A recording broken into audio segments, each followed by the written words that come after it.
Push कैसे होता है, स्टार्ट में पॉप कैसे होता है, वो अगर चलाना नहीं आता तो रिकर्जन नहीं सीख सकते। पहले ये समझो रिकर्जन मींस स्टार्ट। एक चीज और डे 1 पे क्लियर कर रहा हूं मैं, कभी भी आपसे कोई भी क्वेश्चन किसी डेटा स्ट्रक्चर से पूछा गया हो, लिंक लिस्ट से, ग्राफ से, ट्री से, बीएसटी से, और उस क्वेश्चन में एक कंस्ट्रेंट दिया हो, क्या डू दिस एनी ऑपरेशन, और लास्ट में उसने कंस्ट्रेंट दिया हो without using any other data structure, तो समझ जाना वो प्रॉब्लम रिकर्जन का है। क्या बोला फिर से सुनो। मैंने कहा अगर आपको कभी डेटा स्ट्रक्चर से रिलेटेड क्वेश्चन आता हो, चाहे वो स्टैक का क्वेश्चन हो, क्यू का क्वेश्चन हो, ट्री, बीएसटी, लिंक लिस्ट, किसी का भी क्वेश्चन, उसने बोला do certain operation without using any other data structure, वो आपसे उसी कोड का रिकर्सिव कोड पूछ रहा है। ये समझ जाना, क्लियरली समझ जाना पहले। क्यों? क्योंकि आपका रिकर्जन बिहाइंड द सीन एक डेटा स्ट्रक्चर अपने आप यूज करता है। वो कौन सा डेटा स्ट्रक्चर है? स्टैक। मैं फिर वापस इसी पॉइंट पे फिर वापस आऊंगा जब मैं लिंक लिस्ट पढ़ा रहा हूँ, किसी को ये याद नहीं रहा, मैं पहले ही बता रहा हूँ आपको, फिर बोल रहा हूँ, फिर रिपीट कर रहा हूँ, ध्यान से सुन लो। डेटा स्ट्रक्चर से रिलेटेड कोई क्वेश्चन आए और उसने आपसे बोला कि do certain operation without using any other data structure, वो आपसे उस प्रॉब्लम का रिकर्सिव कोड पूछ रहा है। आपको उसके लिए रिकर्सिव कोड पूछना है। Why? Because every time you use recursion, there is one data structure which comes out of the box for you, which is stack. और ये stack एक memory stack है, इसको आप use कर सकते हो। Okay? Now coming back to the same problem जो हम लोग कोड कर रहे थे, show वाला जो situation है। अब मान लीजिए मैंने इसी प्रॉब्लम को ब्रेक करना चाहा, और ब्रेक करने के लिए मैंने आपसे सिचुएशन कुछ ऐसा बोला, ध्यान से सुनना, मुझे एक ऐसा कोड बनाना था, a code to print show 10 times. थोड़ा ध्यान से देखिएगा मैंने क्या कहा है। मुझे एक ऐसा कोड बनाना था जिसमें आपका शो 10 टाइम्स प्रिंट होता हो यूजिंग रिकर्जन। ठीक, अगर ध्यान से सोचने की कोशिश करना, मैं एक बेसिक्स क्लियर कर रहा हूं, ध्यान से सुनना क्या बोल रहा हूं। बहुत सारे लोगों के दिमाग में तो गलतफहमी ये होती है रिकर्जन को लेके कि recursion is a one time process. Recursion is not a one time process. ये आपको वन शॉट में कभी भी आंसर नहीं देता है। इस बात को ध्यान से सुन लो मैं क्या बोल रहा हूं। Recursion is not a one step process. Recursion one step process नहीं है, ये 2 स्टेप प्रोसेस है।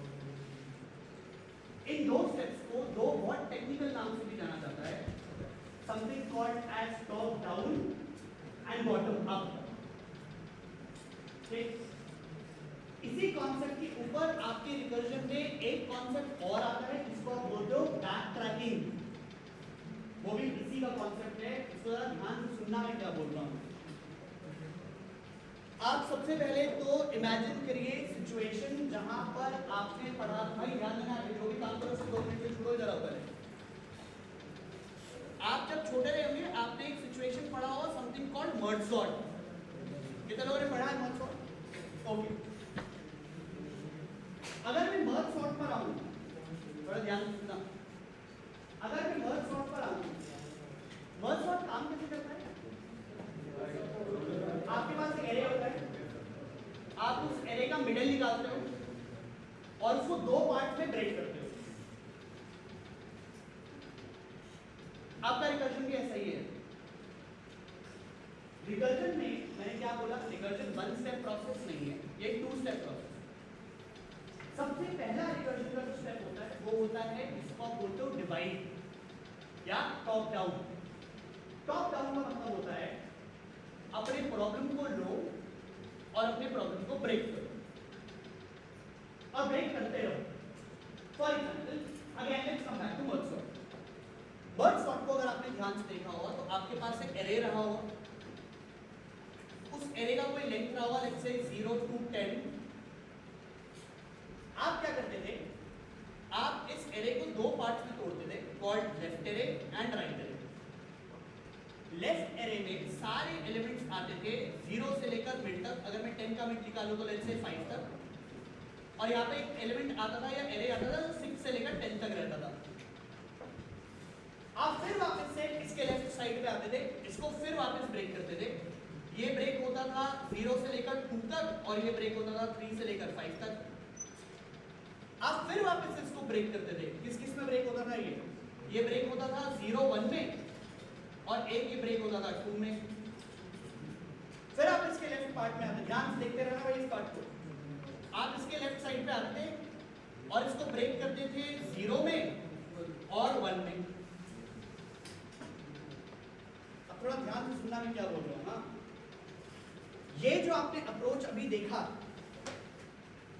इसको मैं टॉप डाउन के नाम से भी जानता हूं। ध्यान से सुनना मैं क्या बोल रहा हूं। टॉप डाउन का मतलब हुआ आपको एक बड़ा प्रॉब्लम स्टेटमेंट दिया है, उस बड़े प्रॉब्लम स्टेटमेंट को आप स्मॉलर सब प्रॉब्लम्स में डिवाइड कर रहे हो एंड तब तक डिवाइड कर रहे हो जब तक वो डिवाइड फर्दर हो ही ना पाए। इसको हम बेस केस के नाम से भी जानते हैं।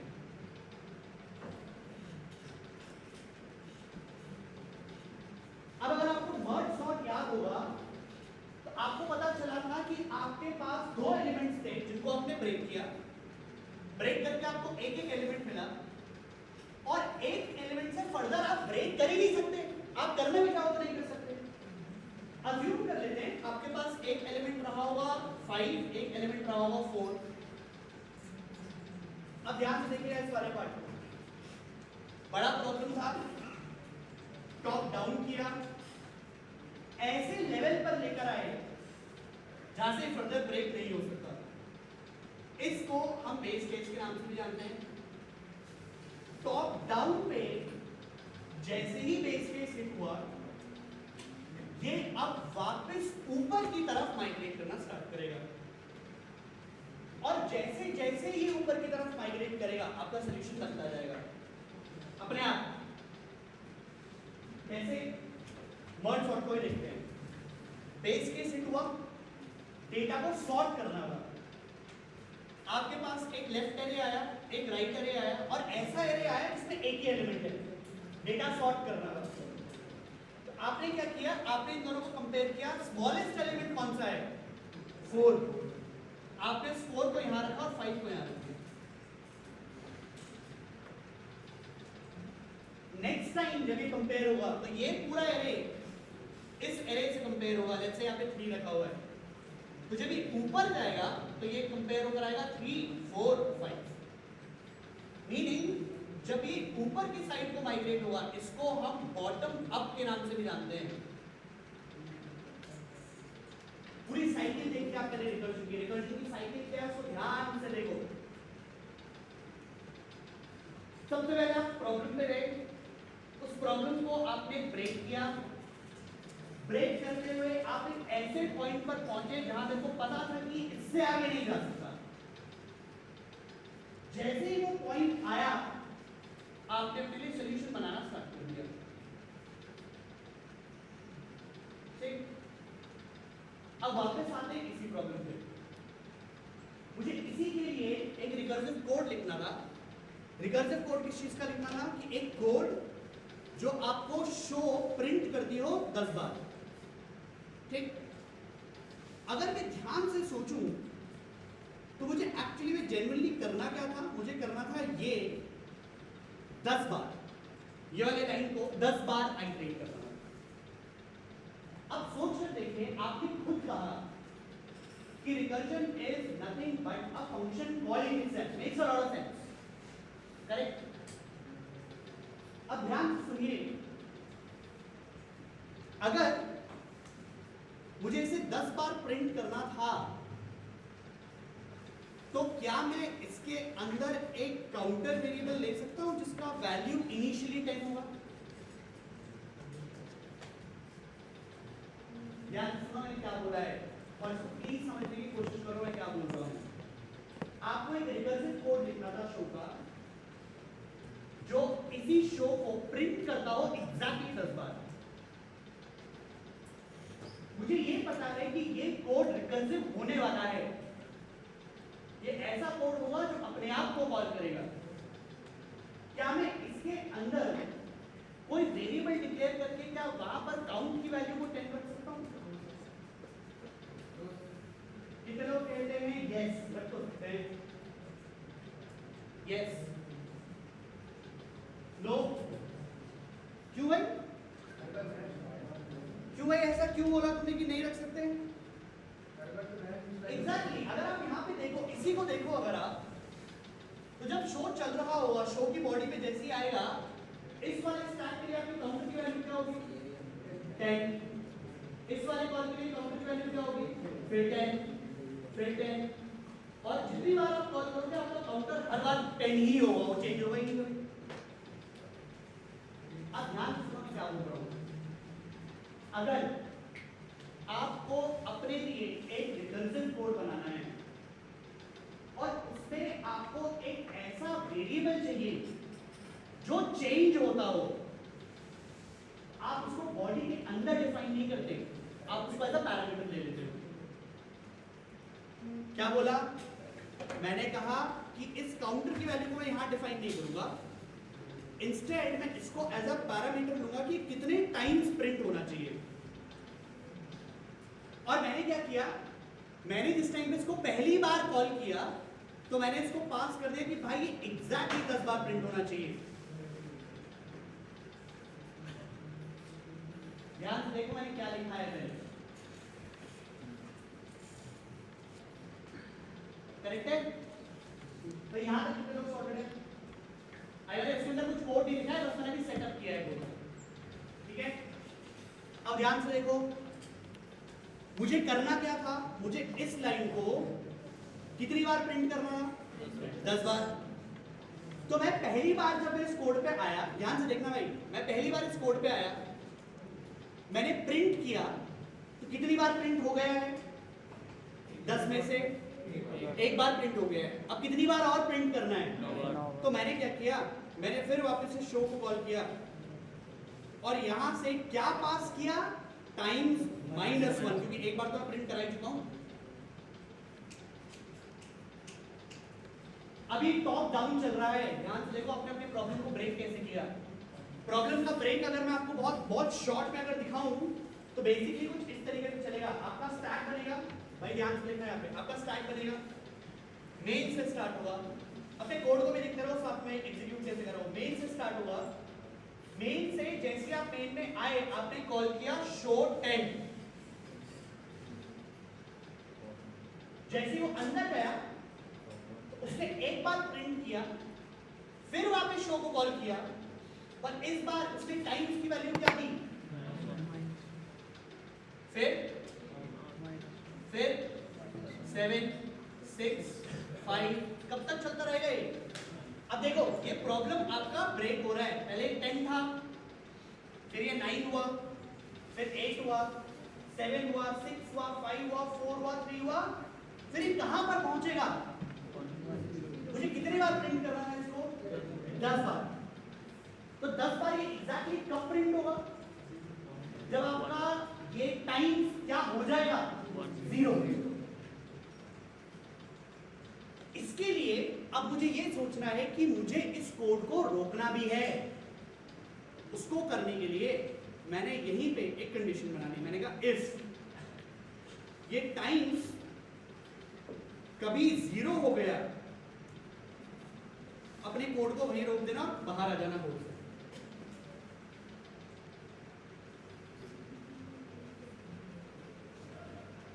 सही है भाई, सॉर्टेड है। अगर आपको इसी का टॉप डाउन और बेटर तरीके से देखना है, आप यहीं पे इसी शो के लिए टाइम्स की वैल्यू को भी प्रिंट करके देख सकते हो कि आपका टाइम्स कैसे चेंज हो रहा है। Now if I go back and run this real quick, अब आप अपने आउटपुट को देखिए जरा, और इसका टॉप डाउन देखिए जरा।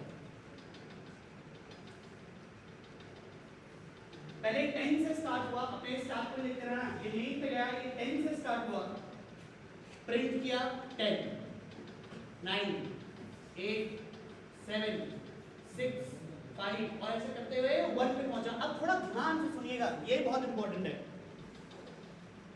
एक पॉइंट ऑफ टाइम ऐसा आया होगा, ध्यान से सुनना जरा एक बार, एक पॉइंट ऑफ टाइम ऐसा आया होगा जब ये शो 1 कॉल हुआ होगा। ध्यान से सुनना, मैं क्या बोल रहा हूँ, ध्यान से सुनना ये पार्ट। ये जो पार्ट बता रहा हूँ इसके ऊपर बहुत बड़े बड़े प्रॉब्लम्स दिए गए हैं। एंडक्विज इसका एक बहुत बेहतरीन एग्जांपल है। वो खुद में इतना बड़ा प्रॉब्लम है, इसी कॉन्सेप्ट के ऊपर बेस्ड हो। ध्यान से सुनना इस कॉन्सेप्ट को। एक पॉइंट ऑफ टाइम आपके रिकर्जन में ऐसा आया होगा जब इसने शो 1 को कॉल किया होगा। अगर आप शो 1 को एग्जीक्यूट करो तो आप अंदर आए, आपने देखा टाइम्स इक्वल्स टू 0। क्या टाइम्स की वैल्यू 0 है? टाइम की वैल्यू कितनी है अभी? 1। तो ये तो चला ही नहीं। इसने क्या किया, इसने शो 1 को प्रिंट किया। आपके पास लास्ट आउटपुट आया शो 1, और शो 1 करते ही इसने क्या किया, इसने एक कॉल और किया, शो 0। लेकिन शो 0 कभी चला नहीं। क्यों? क्योंकि उसने बेस केस या बेस कंडीशन को रीड किया है। अब असली कहानी तो यहां से शुरू होती है। ये तो ट्रेलर था, अब है ये कहानी जो पढ़ाने लायक चीज। वो ये है कि अभी तक आपने जो ये प्रोसेस आपको दिख रहा है, जो बोर्ड पे दिख रहा है, ये अभी एक वे है रिकर्जन का। ये अभी सिर्फ टॉप डाउन हुआ है। यार सुनो मैं क्या बोल रहा हूं, ये अभी सिर्फ टॉप डाउन हुआ है। जब ये बेस केस को हिट करेगा तो आपने कहा जैसे ही शो की वैल्यू हुई 0, आपने देखो उसके सामने क्या लिखा है, रिटर्न। कहां रिटर्न? क्या रिटर्न? अबे नहीं, इस वर्ड का पहले ध्यान से बता दो, ध्यान से सुनो उस पार्ट।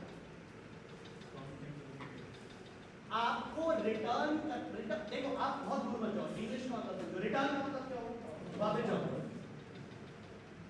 आपने इस कॉल को बोला है भैया तुम्हारा काम हो गया, तुम जाओ।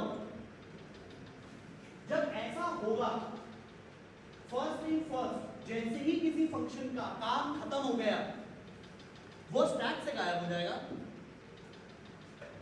और ये वापस वहां जाएगा। ध्यान से सुनना मैं क्या बोल रहा हूं, ये वापस वहां जाएगा जहां से ये आया था।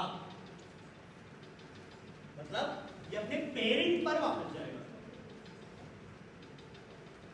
पेरेंट पर वापस जाने का मतलब क्या हुआ? अगर मैं इसी चीज को डायग्रामेटिकली दिखाऊं तो कैसे हुआ था? 10 9 8 7 6 5 4 3 2 1, फिर 0 हिट हुआ। ये हुआ आपका top down. Base case hit हुआ, और जैसे ही बेस केस हिट हुआ, आपने इस बेस केस के हिट होते ही बोला go back to your parent. अब पेरेंट कौन था, कहां से आया था? ये आया था शो 1 से वापस।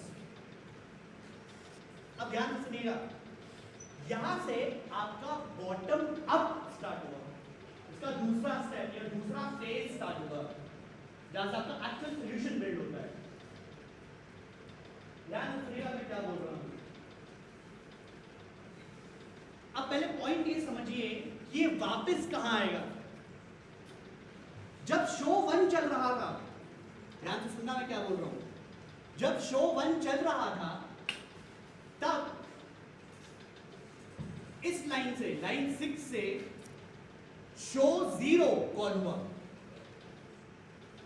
मीनिंग जब शो 0 वापस आएगा बैक ट्रैक करके, ध्यान से कीवर्ड सुनना मैं क्या बोल रहा हूं, जब शो 0 वापस आएगा बैक ट्रैक करके, तो ये वापस लाइन नंबर 6 पर ही जाएगा वापस, जहां से वो कॉल हुआ था। वो फिर वापस वहीं आएगा और वहीं से आने के बाद अपने एग्जीक्यूशन को नॉर्मली कंटिन्यू करेगा। मीनिंग आप पहले देखिए इसको,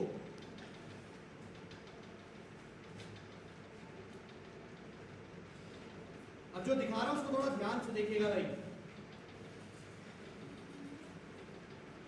टेक अ मिनट, ध्यान से सुनना, take a minute, take out your pen and paper, predict the output. इसका आउटपुट हो जाएगा, चुपचाप हाथ उठाइएगा और मुझे बताइएगा कि हो गया आउटपुट।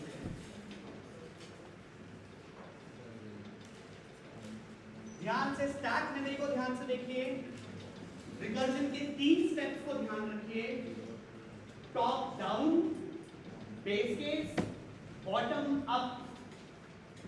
स्टार्ट किया है मेन को टाइम्स 10 से और आपको एक रिकर्सिव कोड दिया है, बोला है प्रेडिक्ट द आउटपुट, आउटपुट निकालिए इसका।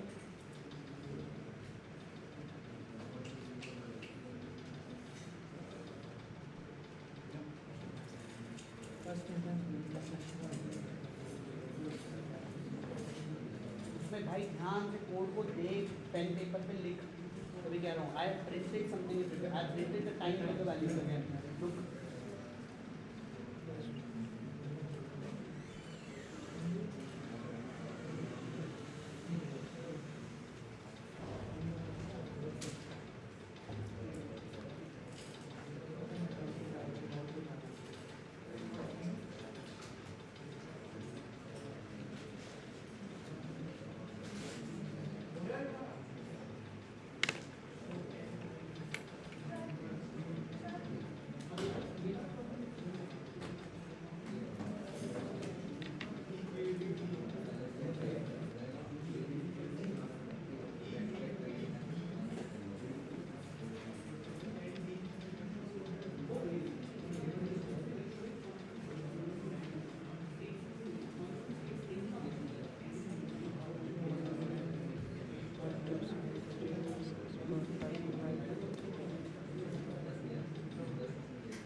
कितना हो गया भाई?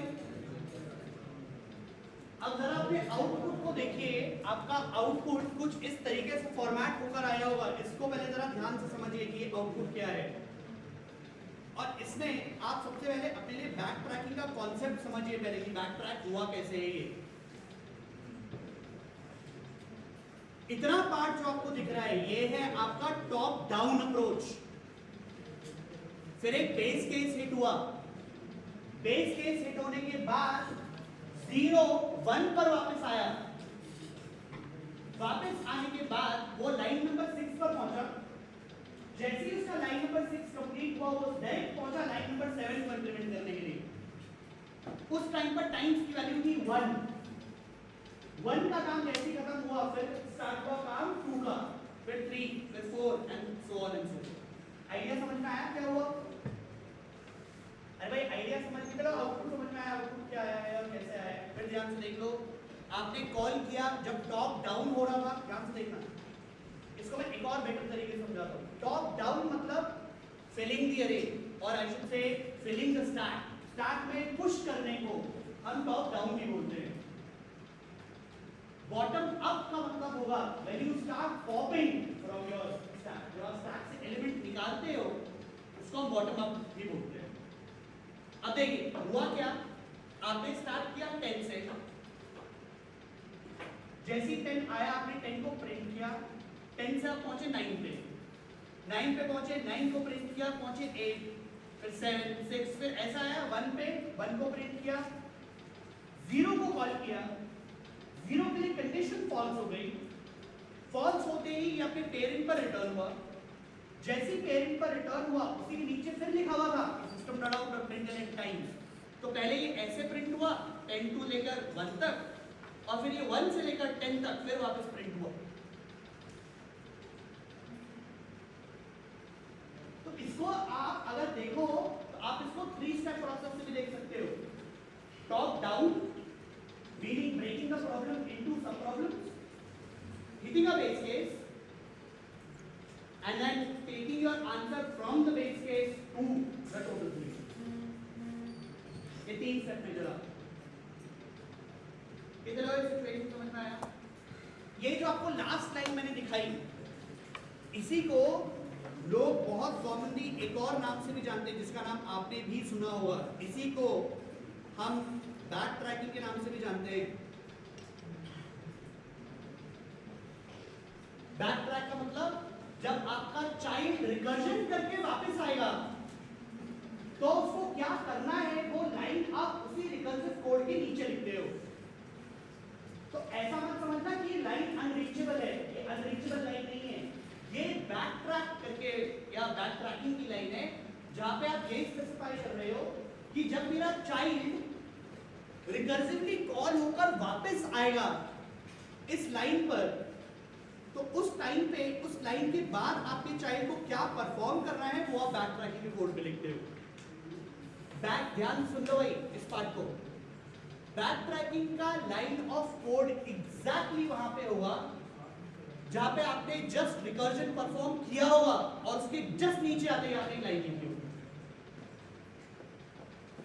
इसको ध्यान से सुन लो, क्योंकि जब मैं ट्रीज करा हुआ in order, pre order, post order दिखा रहा हूं, किसी ने मुझसे पूछा ये क्या हो रहा है यहाँ पे, फिर ध्यान से सुन लेना, मैं वैसे बोल दूंगा कुछ टाइम, यही समझ लो मैं क्या बोल रहा हूँ। बैक ट्रैकिंग का मतलब है जब आपका चाइल्ड एग्जीक्यूशन कर कर वापस आ चुका है, उसके बाद क्या करना है वो लाइन आप रिकर्जन के जस्ट नीचे लिखते हो। इस लाइन को हम लोग बैक ट्रैकिंग के नाम से भी जानते हैं। इसी के अराउंड में आपको कुछ 2 से 4 प्रॉब्लम्स कराऊंगा जिससे आपको बैक ट्रैकिंग का और बेटर आइडिया लगेगा कि बैक ट्रैकिंग एग्जैक्टली होती क्या है। अब ध्यान से सुनिएगा मैं क्या बोल रहा हूँ। ये जो आपने कोड देखा ये है बहुत नीचे लेवल का कोड। द रीजन बीइंग इस फंक्शन को अगर आप ध्यान से देखो तो ये फंक्शन ना तो आपको कुछ रिटर्न करता है और ना इसके चिल्ड्रन आपको कुछ रिटर्न करता है। मोस्ट ऑफ द टाइम ऐसा होगा कि आप कोड लिख रहे होंगे और आपके कोड का कुछ रिटर्न टाइप होगा। इसी का एक बहुत ही बेहतरीन एग्जांपल मैं आपको देता हूँ। एग्जाम्पल तो खैर क्या देना है वो आप लोगों ने देखा होगा। आपने एक छोटा सा प्रॉब्लम ऐसे ही ले लेते हैं, इसमें कुछ देखना है तो है नहीं, पर ऐसे दिखा देता हूं आपको। अज्यूम करते हैं उनको एक फंक्शन बनाना है, उस फंक्शन में आपसे एक वैल्यू ली गई है कॉल्ड टर्म, एक टर्म वैल्यू है और आपसे एक टर्म वैल्यू मांगी गई है। उस टर्म वैल्यू से आपको एक सोल्यूशन निकालना है। You are supposed to find out a solution. What type of a solution are we talking about? उसको भी देखते हैं। आपने एक चीज देखी हुई कॉल्ड फिबोनाची सीरीज या फिबोनाची सीक्वेंस, देखा है आपने? अगर आप देखो तो 2 नंबर से स्टार्ट होता है, कौन से? 0 and 1 और नेक्स्ट टर्म क्या होगी आपकी? अरे sum of the previous 2 numbers if you see that way. तो अगर मैं देखूं तो आएगा 1 2 3 5 8 13 21 और 34, सही है? और ऐसे ही बढ़ता रहता है। अब एग्जाम्पल लेते हैं कि आपसे मांगा गया था term value which is 0 1 2 3 4 5 6 7 8 9, let's say इसको ले लेते हैं। आपसे इनपुट लिया था 9, आपको आउटपुट करना था 34। पॉइंट समझे क्या करना है? करना ये है कि अगर मैं इसको फंक्शन के टर्म्स में देखूं तो आपको एक फंक्शन बनाना है called fib which takes a value of the term and returns an integer value associated with the Fibonacci number। तो आपसे टर्म लेता है और उस टर्म का Fibonacci नंबर निकाल कर देता है। कैसे करेंगे इसको?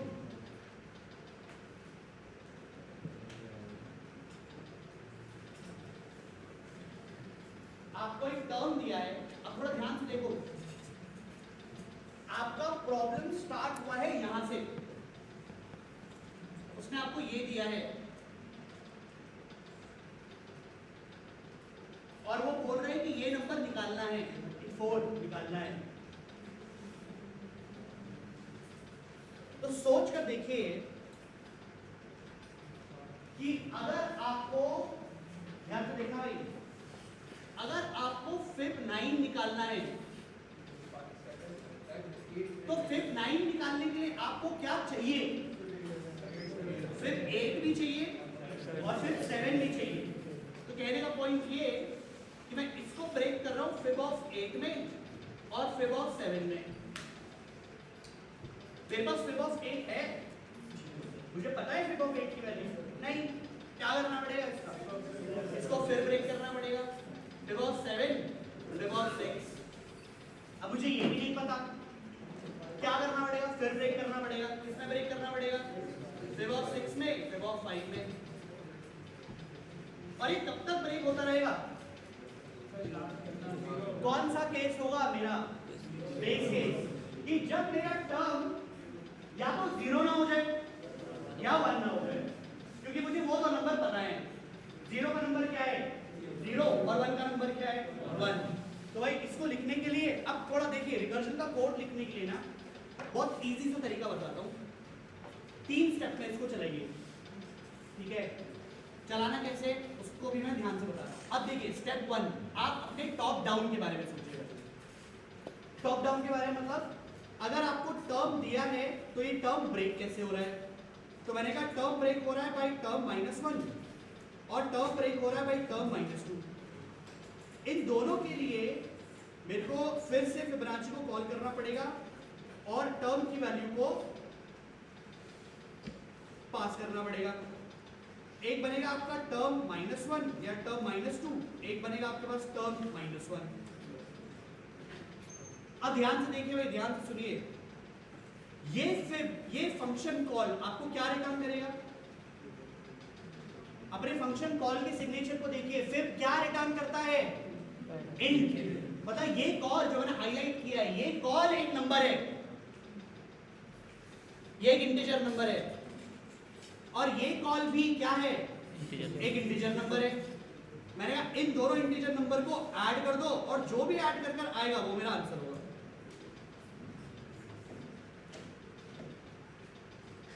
ध्यान से देखो मैंने क्या किया है, टर्म दिया और उस टर्म पे टॉप डाउन किया पहले, मतलब उस प्रॉब्लम को ब्रेक किया। अगर मेरे को टर्म दी है, इस टर्म की मेरे को दो टर्म और निकालिए, टर्म -1 और टर्म -2। जो भी दो नंबर आएंगे उनको ऐड करना है और वही मेरा आंसर।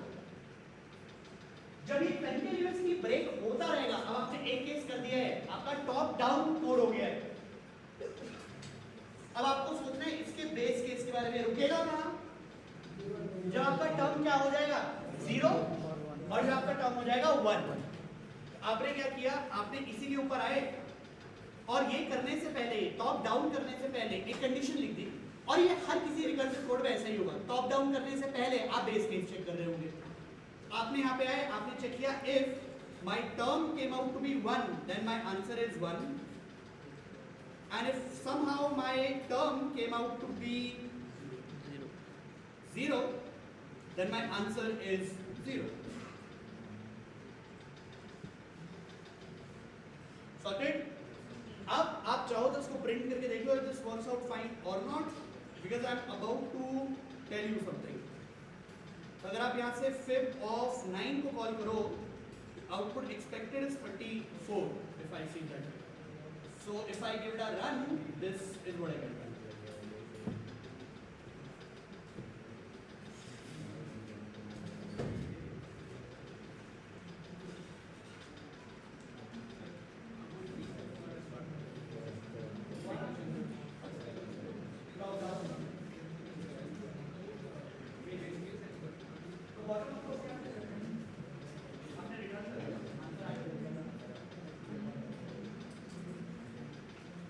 भाई अदरक ध्यान से सुनिए, जब मैं समझाने की कोशिश कर रहा हूँ, ये बहुत इंपॉर्टेंट है।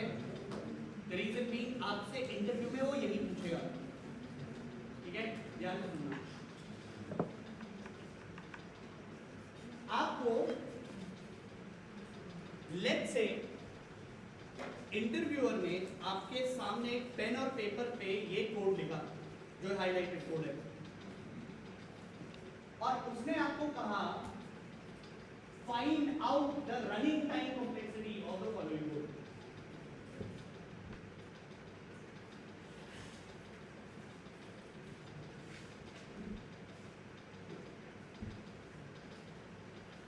अब ध्यान से सुनिए, रिकर्सिव कोड की रनिंग टाइम कॉम्प्लेक्सिटी निकालना बहुत मुश्किल है, ठीक। मैं उसका हैक बताऊंगा अभी, है। अगर आप इसको जेन्युइनली करना चाहते तो आपने डाम पढ़ा है? आपने डाम में एक कॉन्सेप्ट पढ़ा होगा, पता नहीं आप लोगों ने पढ़ा है नहीं, but there is a concept called master theorem. पढ़ा है किसने? Master theorem is the theorem जिसके हेल्प से आप किसी रिकर्सिव कोड की रनिंग टाइम निकाल सकते हो। बट उसके लिए आपको किसी कोड को फंक्शन में चेंज करना आना चाहिए, जो आपको नहीं आता है। मुझे आपको फाइन रिकर्सिव कोड की ध्यान सुनना, जो मैं बता रहा हूँ बहुत इंपॉर्टेंट है। रिकर्सिव कोड की रनिंग टाइम को कैलकुलेट करने के लिए आपके पास एक मेथड और है, और आपने इस मेथड का नाम भी जाते ही सुना होगा। इसका नाम आता है रिकर्सिव ट्री मेथड। सुना है किसी ने इस मेथड का नाम? किसी ने पढ़ाया होगा। एक बार नोट्स को वापस घुमा के देखना, आपको दिखेगा वहां पे मेथड पढ़ाया गया होगा आपको, something called recursive tree method. इसी से आपका रेफरेंस रिलेशन निकालना चाहो तो रेफरेंस रिलेशन भी निकाल सकते हो, but again that's not what I am talking about. आप पहले पॉइंट देखिए, पॉइंट ये है, और हैक को समझिए पहले। आपको जब भी कभी भी रिकर्सिव कोड का रनिंग टाइम पूछा जाए, आपको ज्यादा दिमाग नहीं लगाना, कोड को एनालाइज करना है, और एनालाइज करके, ध्यान सुनो, एनालाइज करके इस डायग्राम को बनाना है। इस डायग्राम को हम रिकर्सिव ट्री डायग्राम के नाम से भी जानते हैं। ये डायग्राम आपको ये बताता है कि आपका रिकर्जन कहां से स्टार्ट हुआ, कैसे चला, और कहां पर रुका। For example, just for an instance purposes, अगर आप देखना चाहो तो आप इसका डायग्राम यहाँ पे ऑनलाइन शायद आपको प्रोबेबली मिल जाएगा। अगर आप फिबोनाची का रिकर्सिव ट्री डायग्राम अगर आप देखें तो आपको ये बहुत इजीली मिल भी जाएगा।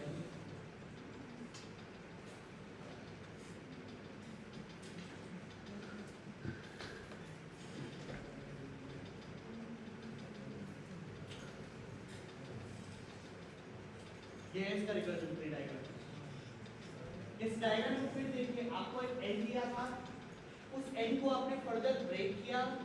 ब्रेक करने के बाद एक बेस केस हुआ। नीचे अगर आप बेस केस को देखो तो आपके बेस केस या तो फिब ऑफ 1 पर आ रहे होंगे या फिब ऑफ 0 पर आ रहे होंगे। फिब ऑफ 1 और फिब ऑफ 0 के आपको डायरेक्ट आंसर पता है, वो आंसर रिटर्न होता है। ध्यान सुनिए, ये रिकर्सिव ट्री आपको कॉम्प्लेक्सिटी कैसे बताएगा, इसको भी सुनो। इसका बहुत ही बेसिक है, आपको देखो, अगर आपको किसी ट्री का, ध्यान से सुनना इस पॉइंट में, अगर आपको किसी ट्री का रनिंग टाइम या रिकर्सिव कोड का रनिंग टाइम निकालना हो, स्टेप 1 आप उसका रिकर्सिव ट्री डायग्राम बनाइए। उसके रिकर्सिव ट्री डायग्राम से आप डायरेक्टली उसका रनिंग टाइम कैसे कैलकुलेट कर सकते हो, उसको भी देखो। ये आएगा big O of number of, अब थोड़ा ध्यान से देखना, number of branches of each node to the power of आपके वेरिएबल्स चेंज। मीनिंग, अगर मैं इस ट्री को देखूं, इस ट्री के हिसाब से मेरा जो रनिंग टाइम आएगा वो ये आएगा। आप किसी भी नोड को उठा लो, किसी भी नोड, उस डायग्राम में देखो, इस डायग्राम में देखो, किसी नोड को उठाओ और देखो वो नोड कितने और नोड में बाइफरकेट हो रहा है। कितने नोड में बाइफरकेट हो रहा है? 2। आपका जो बेस बनकर आएगा वो बेस बनकर आएगा 2। फिर आप अपने फंक्शन में जाइए और देखिए कितने ऐसे पैरामीटर हैं जो चेंज हो रहे हैं। फिबोनाची के कोड में कितने पैरामीटर चेंज हो रहे हैं? एक। और उस पैरामीटर का नाम क्या है? पैरामीटर का नाम क्या है? या तो n या तो टर्म। ये इसकी रनिंग टाइम।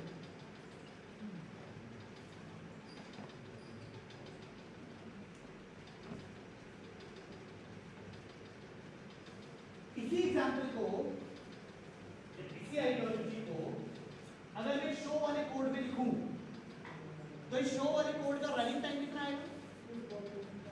हर एक नोड कितने नोड में बाइफरकेट हो रहा है? 1 और कितने पैरामीटर चेंज हुए? कौन सा पैरामीटर था वो? क्या नाम दिया? टाइम्स। और 1 to the power of anything is what? ये बिग ऑफ टाइम्स आएगा या बिग ऑफ n आएगा? 1 to the power of 1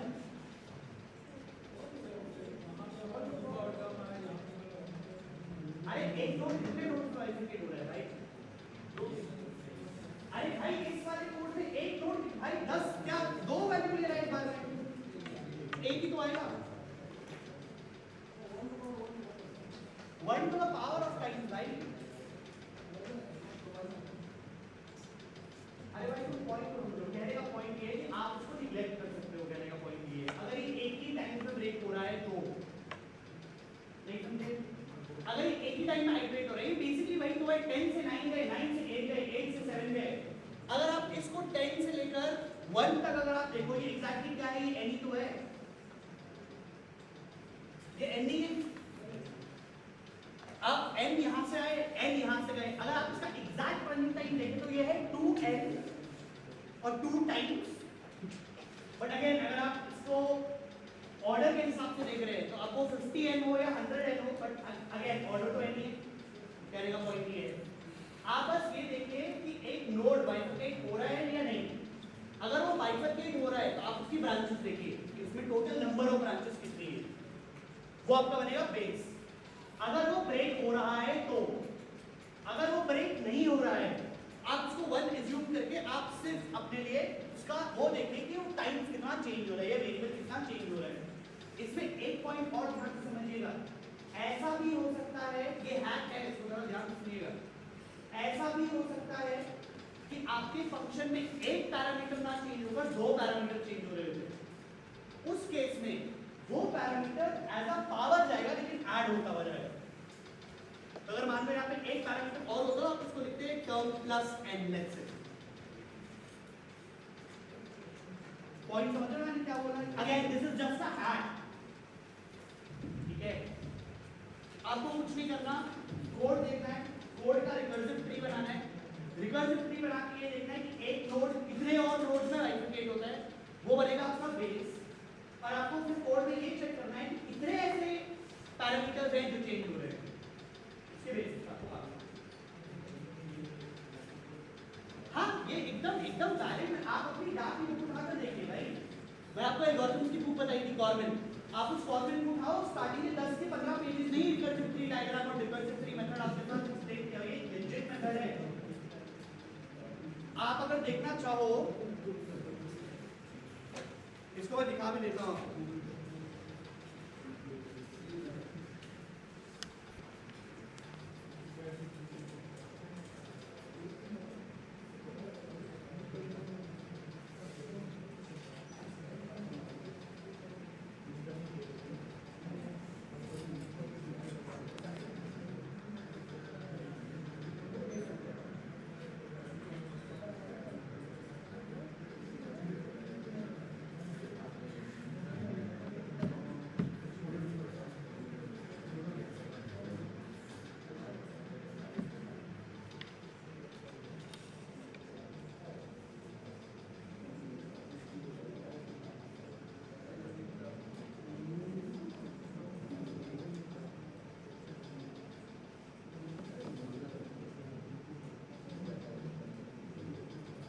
ये देख लो भाई,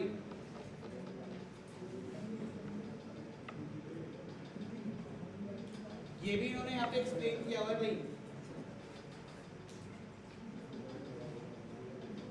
ये 2.3.2 पर आइए,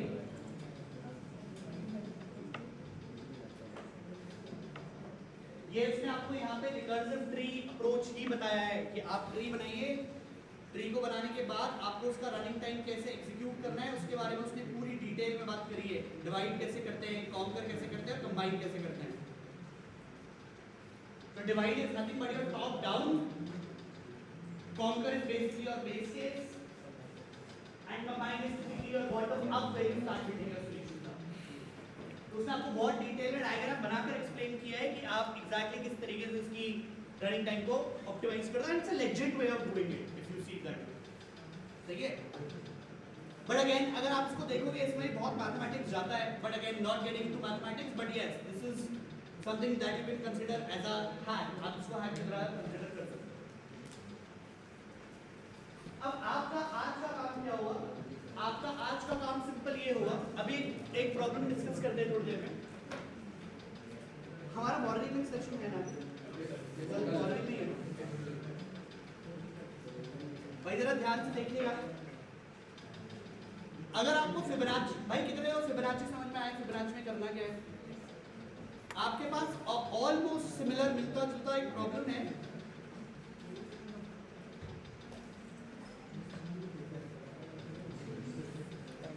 आप इस प्रॉब्लम पे आइए भाई जरा पहले फटाफट.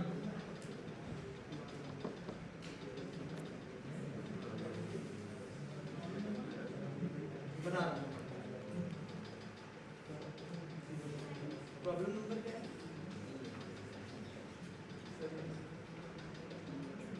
भाई. इस वाले प्रॉब्लम पे आइए जरा. प्रॉब्लम 70 पे.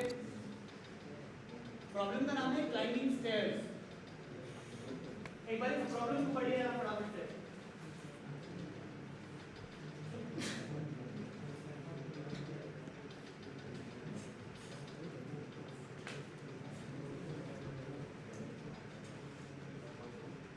Take a minute, read the problem first. मैं तो काम ऑलरेडी क्योंकि पहले ये तो देखो रिवर्स मोड है वो यार.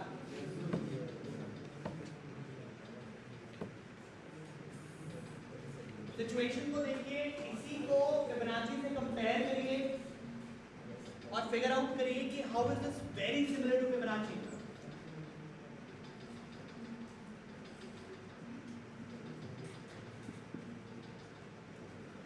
पेन पेपर लेकर बैठो.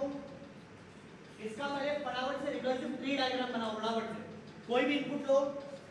उसने आपको कुछ सैंपल इनपुट दिया है, सैंपल आउटपुट दिया है. नीचे देख लो N3 आउटपुट 3.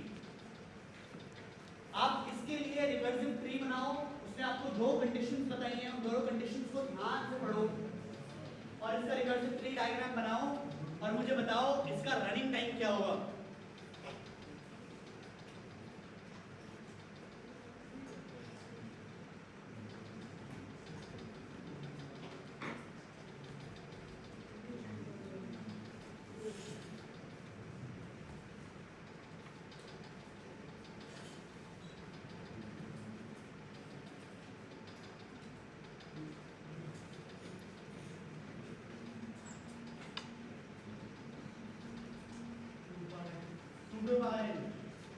बिल्कुल सही.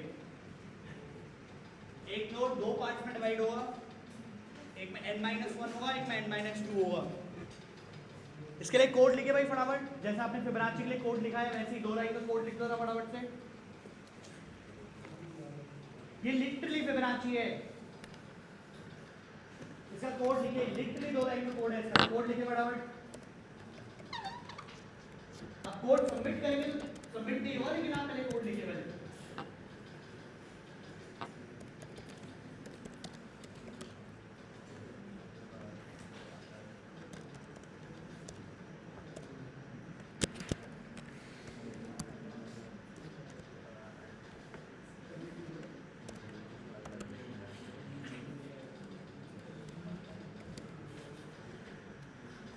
कितना हो गया भाई कोड? बाकी लोग जल्दी करो. मैं बोल रहा हूँ ये लिटरली फिबोनाची है. n या तो n-1 में ब्रेक होगा या तो n-2 में ब्रेक होगा.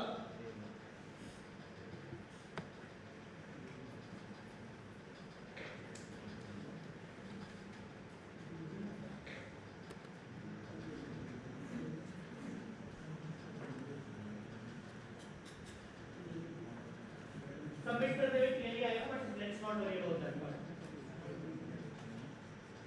अब क्लियरली वो इसलिए आ रहा है क्योंकि आपने बहुत ही घटिया कोड लिखा है. ये एक्सपोनेंशियल कोड है. इससे हम बेटर कर सकते हैं. अभी करेंगे इसको बेटर. जब हम लोग डीपी वगैरह देखेंगे तो उसको करेंगे बेटर अभी. बट आप बस ये देखिए आप अप्रोच फॉलो कर पा रहे हो या नहीं. ठीक है. भाई कोड इसका देख लो, ये है इसका कोड।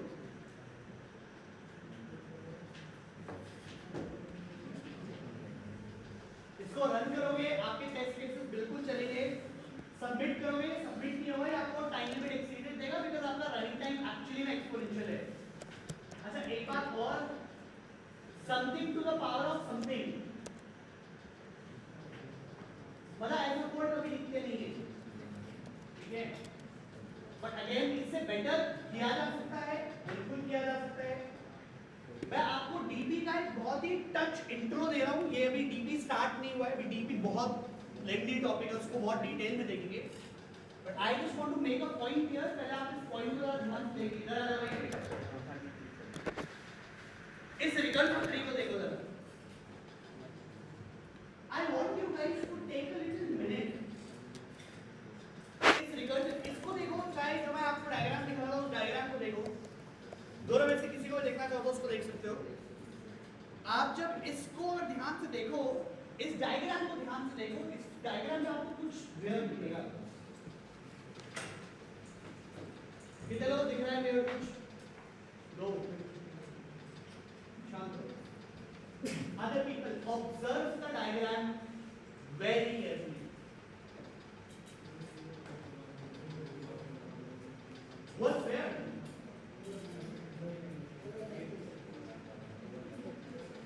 भाई एक बार जरा ध्यान से देखना, आपको एक चीज दिखेगी यहाँ पे, आपका सेम प्रॉब्लम बार बार ओवरलैप हो रहा है।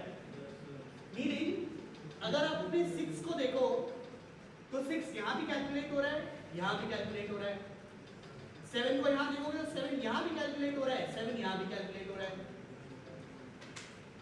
8 को अगर देखो तो 8 यहाँ भी कैलकुलेट होता और यहाँ भी कैलकुलेट होता, अगर आप फिब ऑफ 10 निकाल रहे होते तो यहाँ भी कैलकुलेट होता, यहाँ भी कैलकुलेट होता।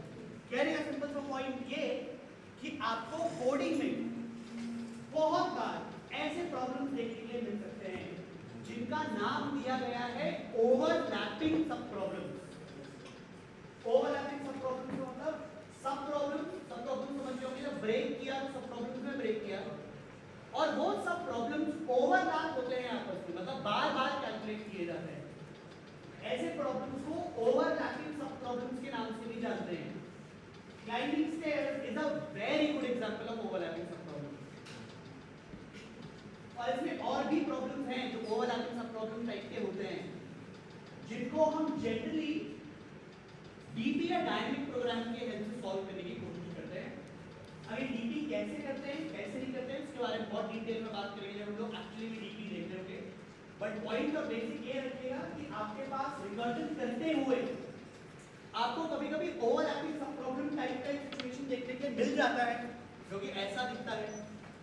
और इस ओवरलैपिंग सब प्रॉब्लम को ओवरकम करने के लिए, इसकी रनिंग टाइम को ऑप्टिमाइज करने के लिए हम डायनेमिक प्रोग्रामिंग टाइप का एक सॉल्यूशन बनाते हैं जिसका रनिंग टाइम इससे मच बेटर होता है। डायनेमिक प्रोग्रामिंग करने के बहुत सारे टाइप्स होते हैं, बहुत सारे तरीके होते हैं, इसके बारे में तो बहुत डिटेल में बात करेंगे। But this is what we have figured out till now. Before we go, I want you guys to spend a little time on the problem. ये लीड कोड वाला प्रॉब्लम तो हो गया होगा, क्लाइंबिंग स्टेयर्स वाला। अब इसी को ऑप्टिमाइज करेंगे। डेटा और जब हम लोग डायनेमिक प्रोग्रामिंग देखेंगे तो देखेंगे ये ऑप्टिमाइज भी हो सकता है। But again let's not talk about the optimisation. But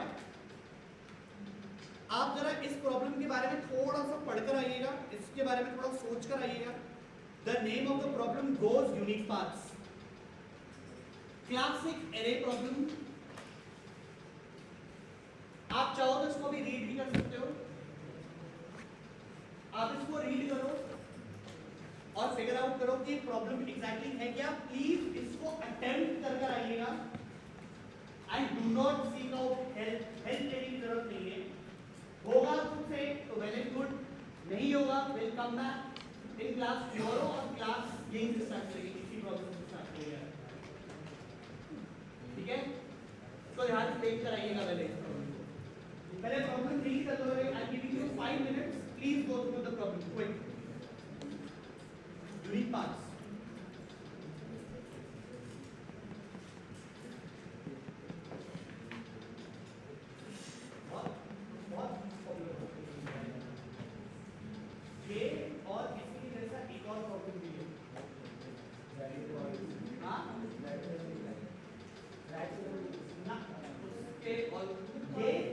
almost similar है बैकट्रैकिंग प्रॉब्लम एनपी से, और इसमें और उसमें दिक्कत ये है, दो उसमें कंस्ट्रेंट चेंज है, एक मोस्ट वेल्डेड है n क्रॉस n है, और दूसरा इसमें आपको दो पॉसिबल पाथ दिए गए हैं, राइट और डाउनवर्ड, उसमें आपके पास चारों तेरह और डायगोनल है, बस और कोई डिफरेंस। ये प्रॉब्लम इंटरव्यू में बहुत बार पूछा हुआ प्रॉब्लम है, बहुत बार पूछा है ये प्रॉब्लम, और बहुत ही क्लासिक प्रॉब्लम है ये रिकर्जन का। इसको प्लीज अटेम्प्ट कर आइएगा। इफ यू वांट मैं आपके साथ बहुत क्विकली में इस प्रॉब्लम को डिस्कस कर देता हूँ। प्रॉब्लम क्या है? प्रॉब्लम बहुत सिंपल और बहुत स्ट्रेट फॉरवर्ड है। आपको एक ग्रिड दिया है, एक n क्रॉस m टाइप, अब थोड़ा ध्यान से सुनो, ये n क्रॉस m टाइप का ग्रिड है, ये स्क्वायर ग्रिड नहीं है, ये n क्रॉस n नहीं है, ये n क्रॉस m है, मतलब number of rose and number of columns are different, could be same, not saying that they cannot be, they could be, could not be. आपको बोला गया है कि you are supposed to find out total number of ways to travel the grid from top left to bottom right only and only if you are allowed to travel in two ways. Either you can go downward or rightward. आपको इसमें से total number of ways निकालने हैं। उसने आपसे path नहीं पूछा, उसने आपसे पाथ का सॉल्यूशन नहीं मांगा, उसने आपसे सिर्फ और सिर्फ नंबर ऑफ वेज मांगे, कितने वेज होंगे जिससे ट्रैवल होगा। इसके बारे में सोच कर आइएगा, कल हम लोग इसके बारे में डिस्कस